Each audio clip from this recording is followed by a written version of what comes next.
Hello అందరికీ. మా పెద్దత్తమ్మ మా కోసం హోమ్మేడ్ నెయ్యి పంపించింది. అదే అండి, మా పెద్దత్తమ్మ అంటే మా అత్తమ్మకి అక్క, మా నాన్నకు కూడా సిస్టరే అనమాట. సో ఆమె ఇంత నెయ్యిని మేము ఒకేసారి యూజ్ చేయలేం కదా అని చెప్పి, అంటే మేము కర్రీస్లో నెయ్యి వేసుకోమన్నమాట, పప్పులో కానీ ఫ్యాట్ వచ్చేస్తుందని.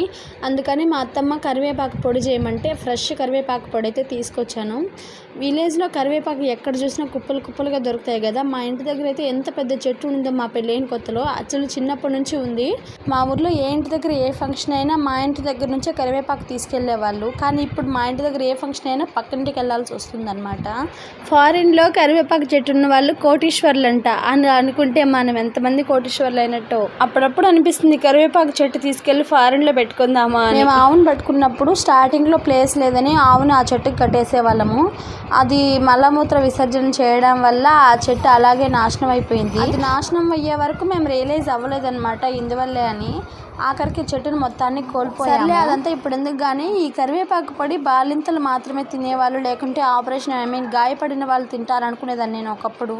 కానీ ఇప్పుడు టేస్ట్ కోసం ఎవరైనా తినచ్చని అర్థమైందనమాట. సో ఫ్రెష్ కరివేపాకు, కొద్దిగా పచ్చెనగపప్పు, ఉద్దిపప్పు, ఎండుమిరపకాయలు, తెల్లగడ్డలు, కొద్దిగా చింతపండు అన్నీ ఆయిల్లో డీప్ ఫ్రై చేసుకొని మిక్సీకి వేసుకున్నామంటే ఈ పొడి ఎంత టేస్టీగా ఉంటుందంటే, సాల్ట్ కూడా వేసుకొని వేడి వేడి అన్నంలో ఈ పొడి కొద్దిగా వేసుకొని అందులో కాచిన నెయ్యి వేసుకొని కలుపుకొని తిన్నామంటే ఉంటుంది. ఆహా! ఎవరైనా ట్రై చేయాలంటే తప్పకుండా ట్రై చేయండి. అలాగే వీడియోకి లైక్ చేయడం మర్చిపోకండి. Bye bye.